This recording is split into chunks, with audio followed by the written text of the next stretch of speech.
Welcome to this class on fluid mechanics, and today we will derive what are known as the Navier Stokes equations, which are momentum equations for a fluid. We start this by what we call as the constitutive equations. And these constitutive equations are what give us a relation between the viscous stresses tau ij and the velocity gradient partial ui by partial xj. And here, as in the last class, we said we will make some assumptions. We will assume that the fluid is Newtonian, which means it is the tau ij are linear function of the terms in the velocity gradient tensor. The fluid is isotopic, and which means from the flow point, the fluid is the same in all directions. In addition to this, there were a couple of more detailed assumptions we had made, and the first one was that there are no memory effects, which meant that that is tau ij is related to dui by dxj instantaneously. The memory effects you see in fluid like plaster of Paris, and so where the stress, there is a lag between the velocity gradient and the stress, and also we said tau ij does not depend on higher derivatives of u.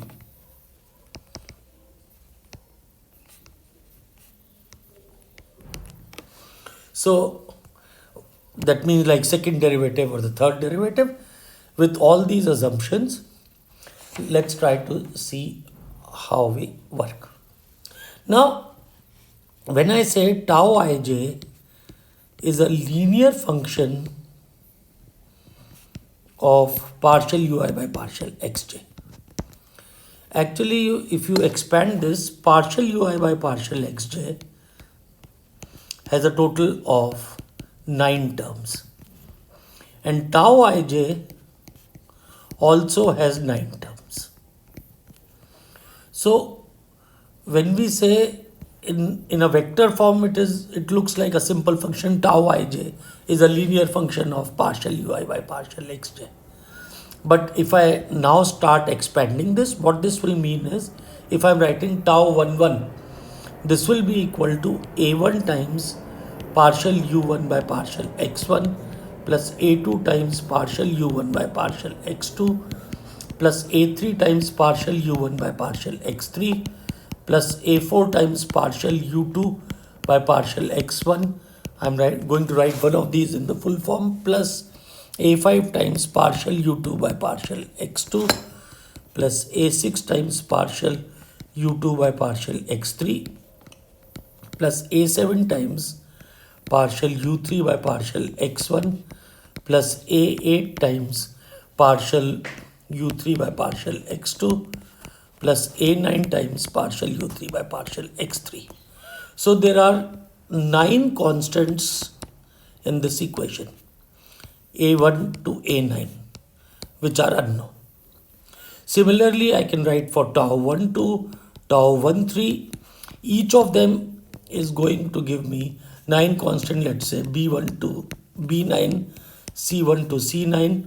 So totally I will have 9 times 9, which is equal to 81 constants in the form a1, a2, a3 up to a9, b1, b2, b3 up to b9, and this will go up to I1, I2 up to I9. So totally there will be 81 constants. Now we try to put all the conditions. So one condition we have put is that there is isotropy. no directional preference. Secondly, this itself will reduce the number of these 81 constants to a much lesser number. And then we use, so first condition we use is isotropy, then we use symmetry, which means tau 12 is equal to tau 21, tau 13 is equal to tau 31, etc. So this again has to be, so this will give further relations between A's, B's and C's, etc. And the third thing we use is that tau ij is trace free. That is tau 11 plus tau 22 plus tau 33 is equal to 0. So when we do put in all these, and this is beyond the scope of this course, if I use tensor algebra, this becomes a 2-minute exercise. Then what we get is, for a Newtonian isotropic fluid, when I put all this, what essentially I'm going to get is tau ij is equal to 2 mu times Sij minus delta by 3 times the delta by 3 times delta ij. This second part, and I'll just explain these terms, Sij is equal to, is basically the symmetric part of the velocity gradient tensor. So that means this is equal to half of partial ui by partial xj plus partial uj by partial xi. And delta is nothing but equal to partial u1 by partial x1 plus partial u2 by partial x2 plus partial u3 by partial x3. Now notice everything seems to make very logical sense, because what we have here is tau ij is a symmetric tensor, Sij is symmetric, delta ij is symmetric. So that is obviously satisfied by this. Also we know tau ij is trace free.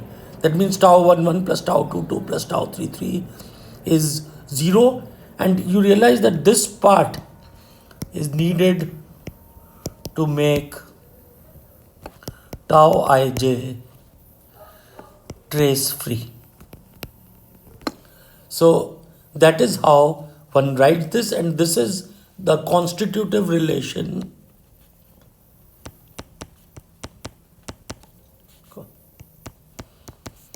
for a Newtonian fluid. Sometimes we will not use isotropic again and again, so we say for a Newtonian fluid we have the constitutive relations which are like this.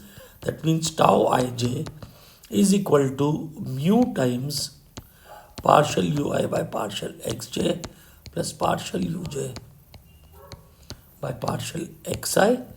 This is the first part, and minus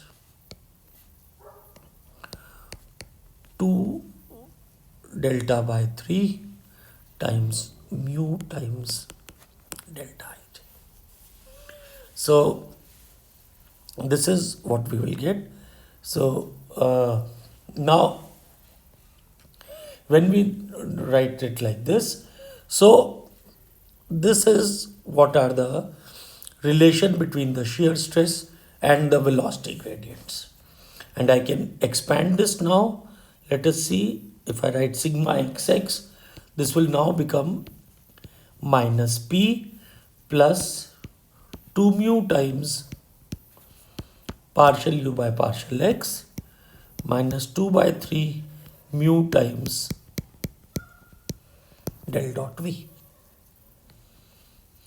Sigma yy will become minus p plus 2 mu partial v by partial y minus 2/3 mu times del dot v, which we have also written as delta, capital delta.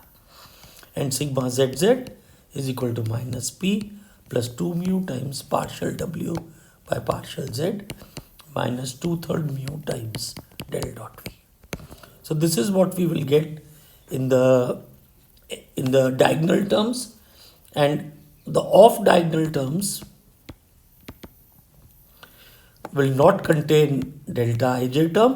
So there what we will get is tau xy is equal to tau yx is equal to mu times partial u by partial y plus partial v by partial x, and tau xz is equal to tau zx is equal to mu times partial w by partial x plus partial u by partial z, and tau yz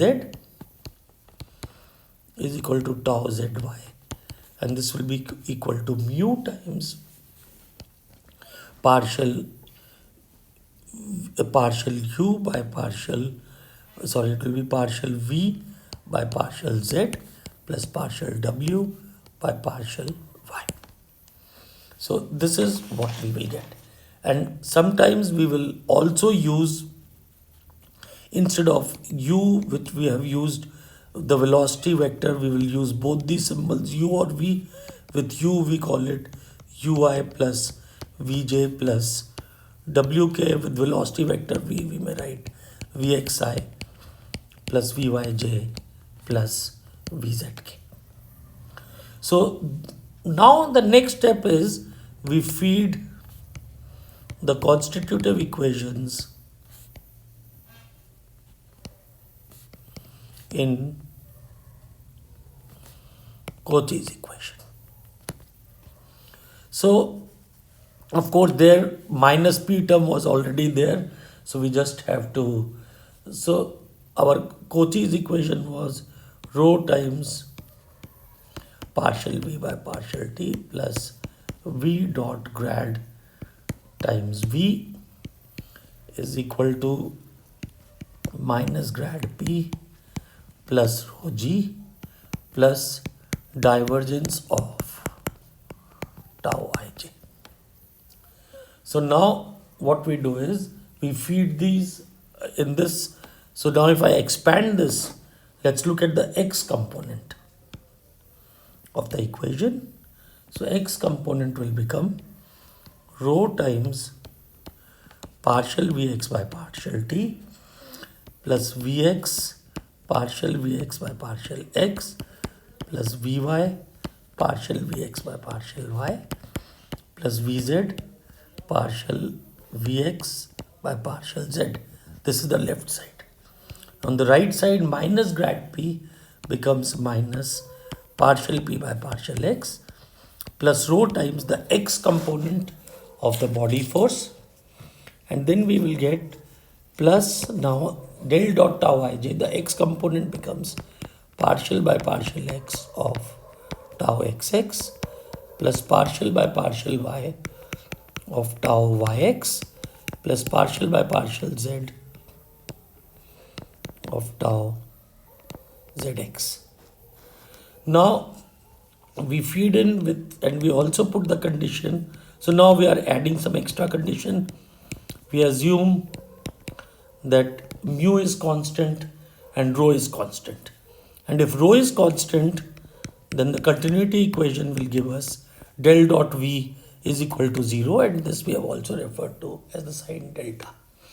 So now if I look at the del dot tau ij x component with these things, then what I'm going to get there is partial by partial x of 2 mu partial vx by partial x plus partial by partial y of mu times partial vx by partial y plus partial vy by partial x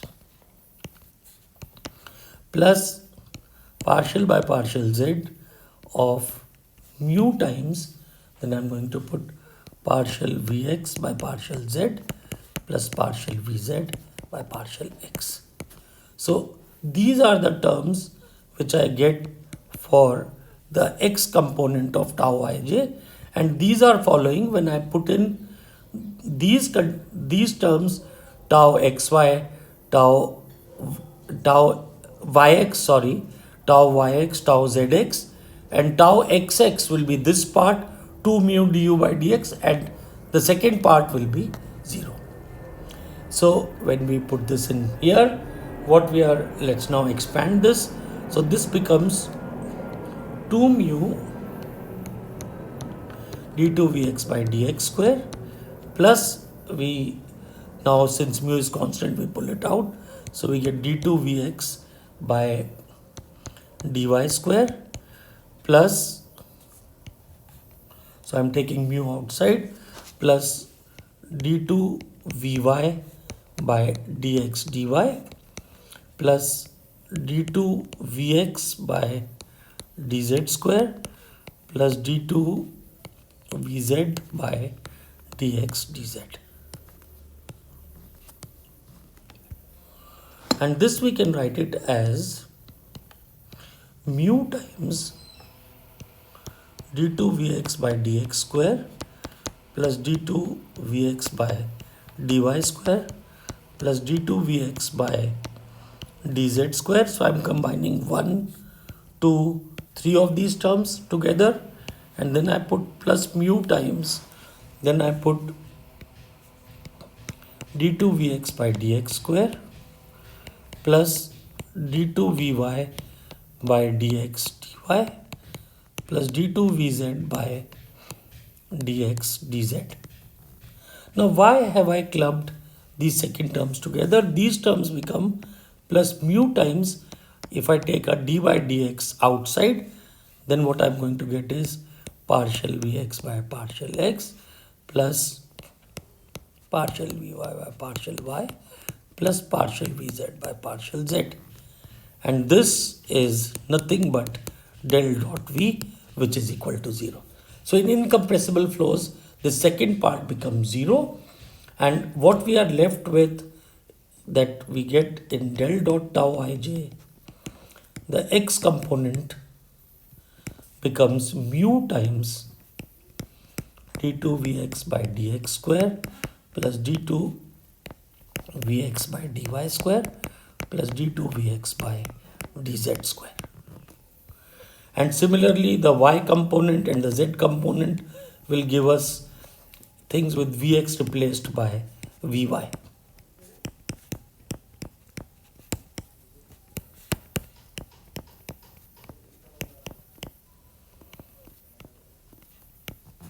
I'm not going to write the z term. And so in a vector form, del dot tau ij for incompressible constant viscosity flows becomes mu times del square of vector v.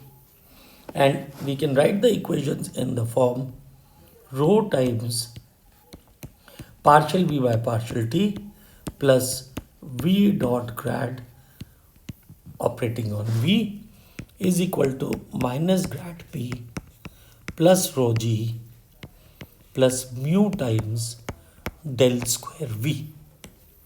And this is the operative form of the equations which we have. And in addition to this, we also have one more equation, and that is the continuity equation.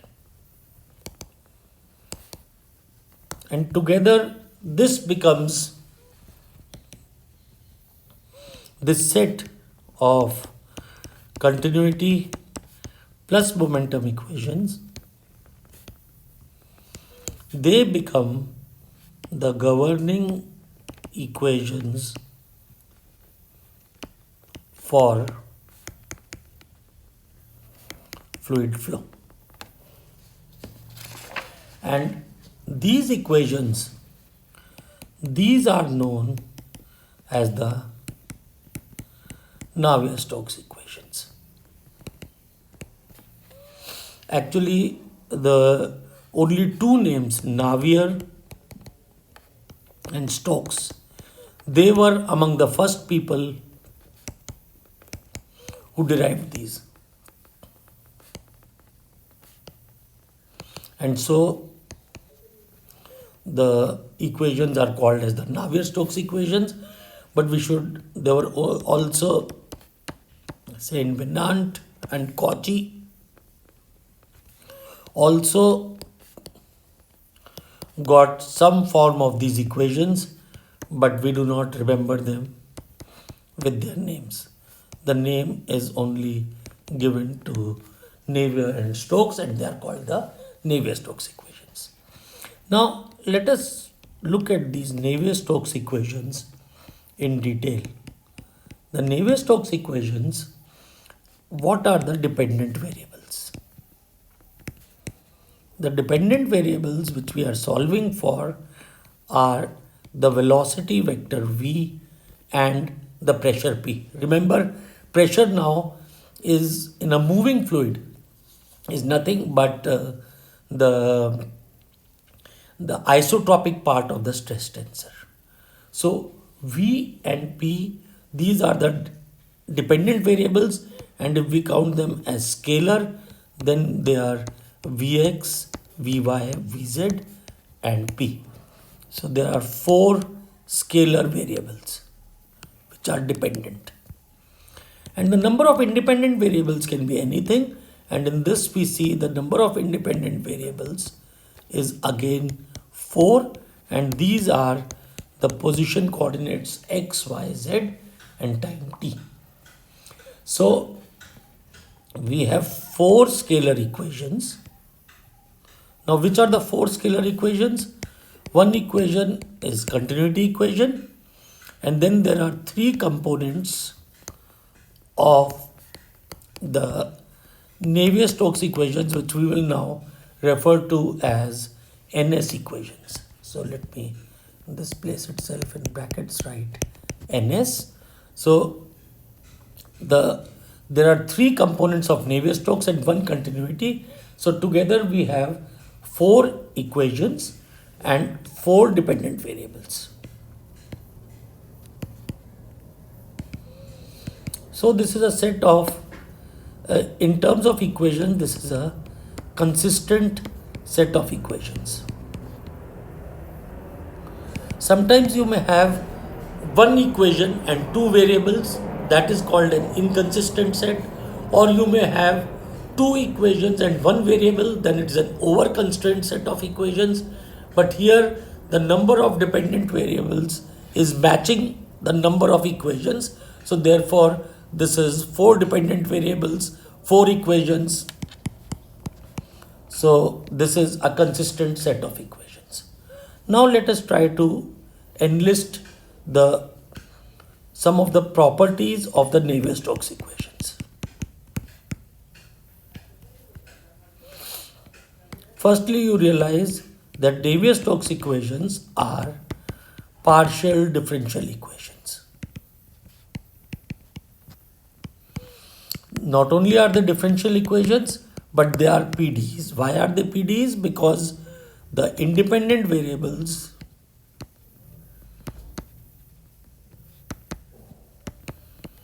are more than 1. So these are partial differential equations. What is the order of these PDEs? So let us have a look at these equations and then we will decide. How do we decide the order of a partial differential equation? The order is decided by the highest order derivative. Now if I look at the first term, the derivative is partial by partial t, first order. V dot grad v, the grad is what is giving the partial differential part, so that is of order 1. But if I look at del square v, it is d2 by dx square type of terms. So therefore, at which is order 2, so order of these partial differential equations is 2. So that means there is a set of second order PDEs. And this second order comes from the del square v term. Now, not only are these partial differential equations and second order PDEs, but we also find that these are coupled or simultaneous PDEs. What do we mean by coupled? Coupled means equation for Vx. This contains Vy, Vz and P, etc. So there is no single equation containing one dependent variable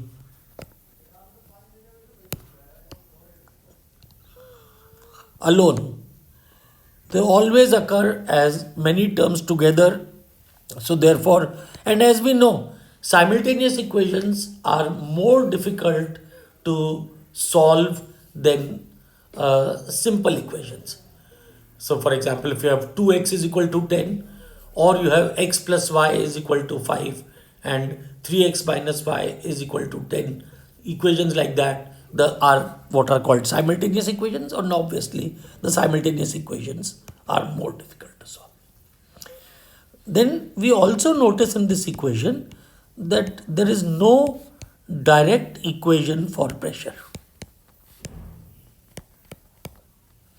See, we can look at the x, y and vz momentum equations as we can look at these as equations for Vx, Vy, Vz, but the fourth equation does not have P.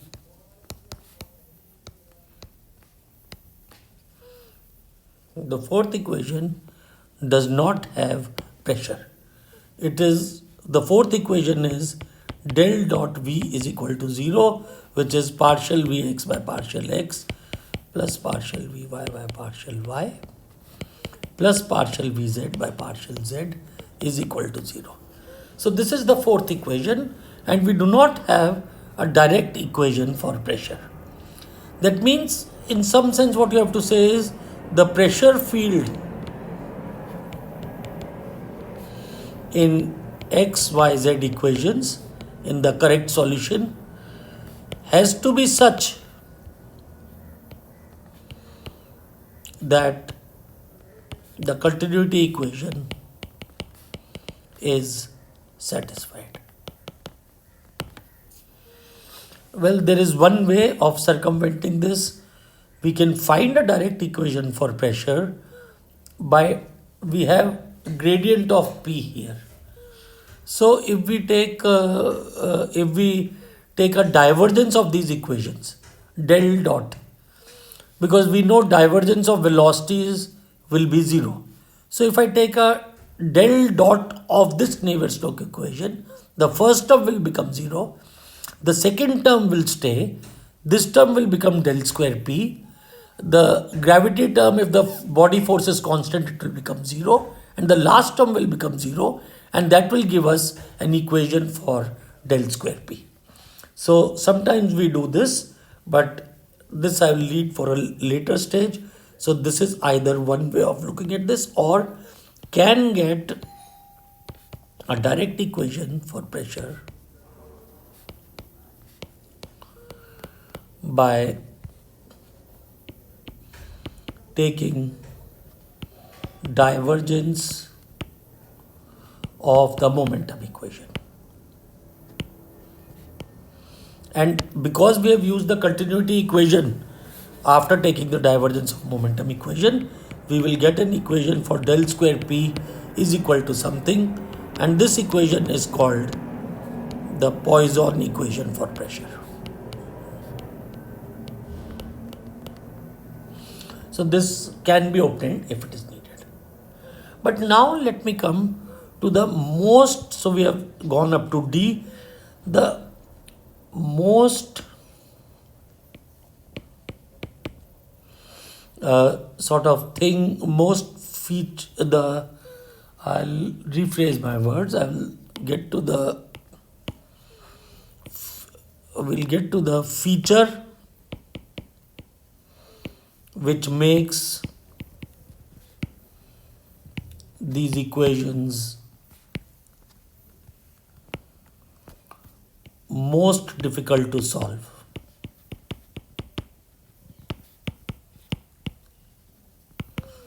And this feature you'll see is what we call as non-linearity.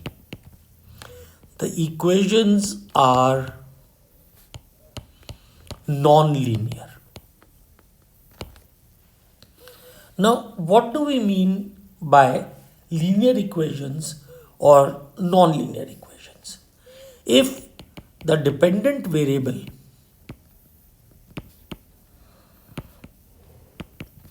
occurs in anything else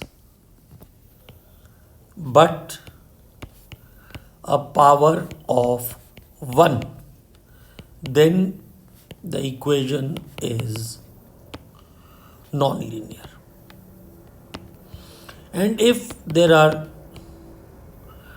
multiple dependent variables, then they should not occur as products, because not occur as products for equations to be linear. If the dependent variables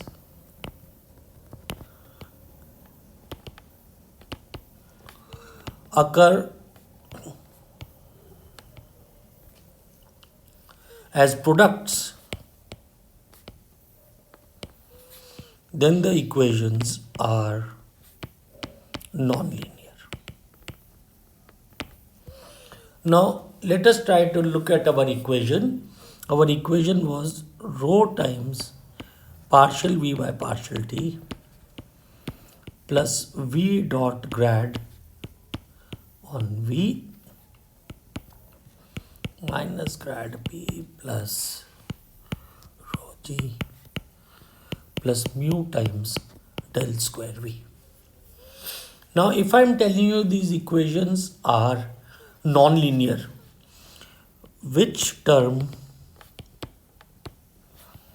is the non-linear term?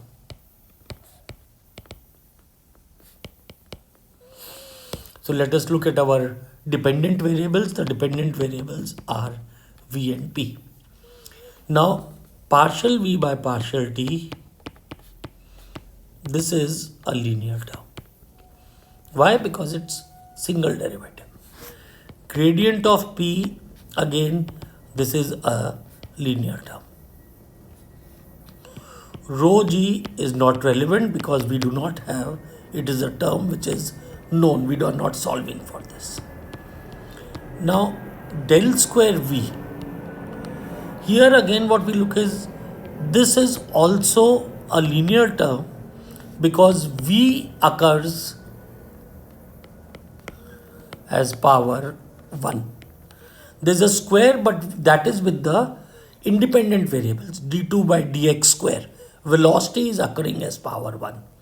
So it is this term v dot grad v. Here we have product of v with gradient of v, and this is the non-linear term.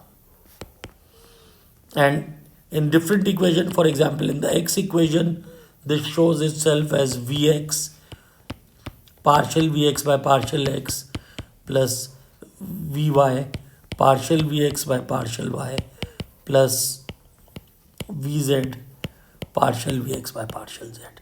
So all these have products of one dependent variable with a second one or its derivative, etc., And so these are the non-linear terms of the equations. Now, what exactly is the problem with non-linear terms?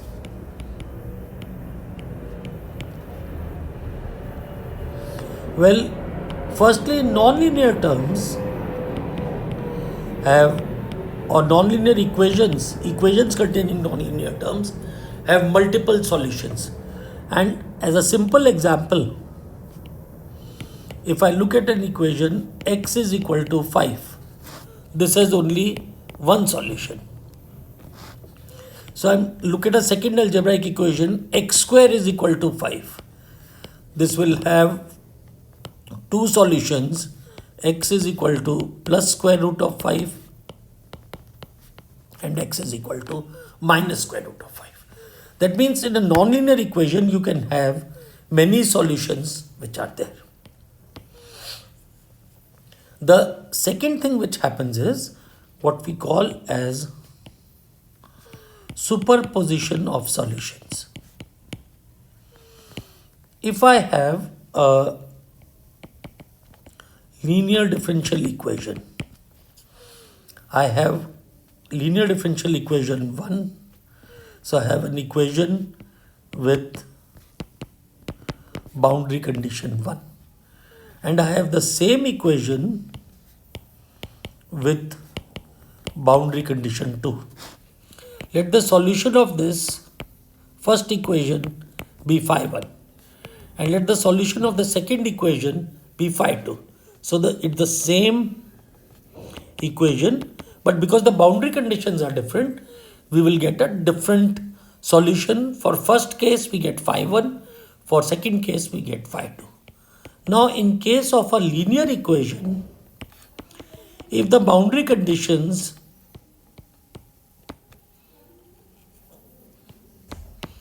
are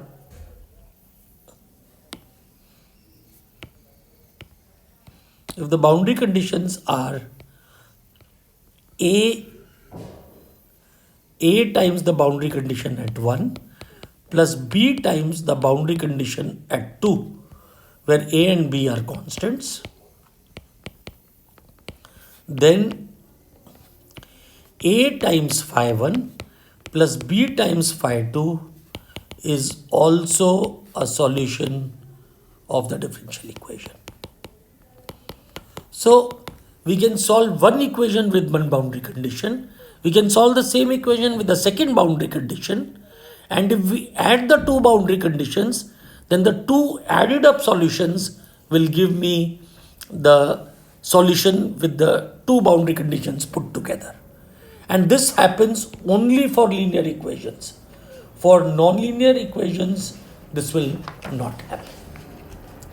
So this brings us to another aspects of these equations, that to solve these equations. So let's summarize the total difficulties or the features of the Navier Stokes equations. Let's first write this. So Navier Stokes equations plus continuity equation, these will govern the fluid flow for a Newtonian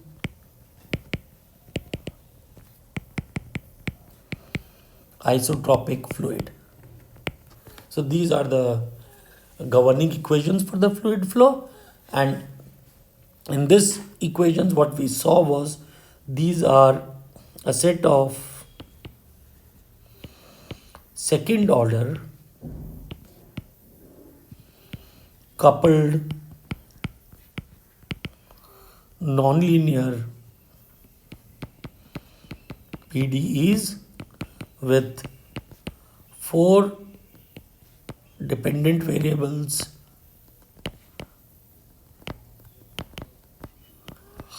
and 4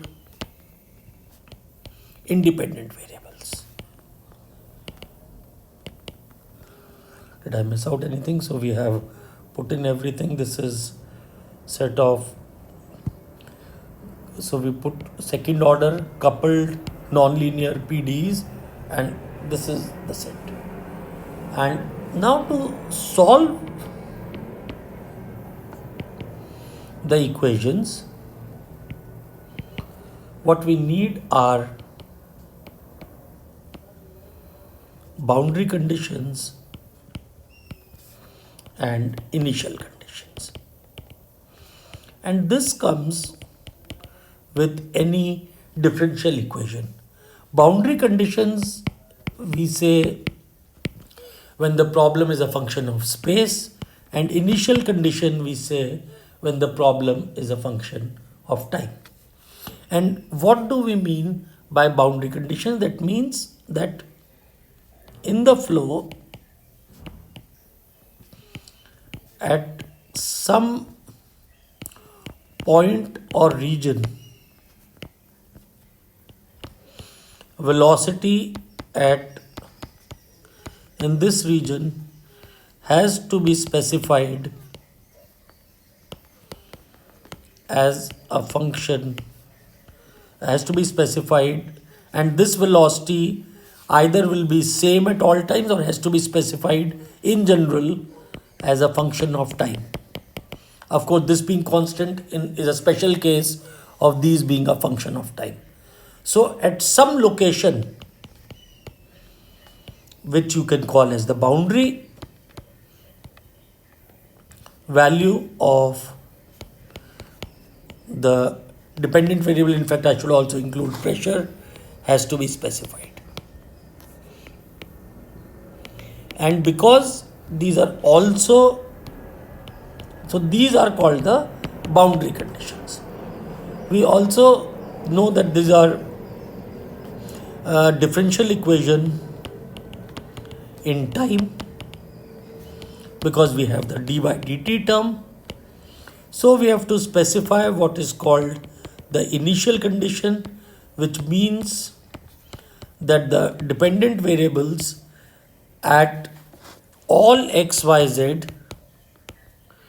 and time t0 or t is equal to 0 have to be specified. Because if these conditions are different, then the solutions will be different. This is something like when we integrate an equation, we say integral is equal to a function of x plus c, and that constant is what we find from the initial condition. And that is what we have here, that these things, the boundary condition and initial conditions have to be specified. So in the next class, we will have a look at the boundary conditions and initial conditions. How do we infer the boundary conditions? And this we will see in the next class. And for this class is, so that is what we'll see. Thank you very much.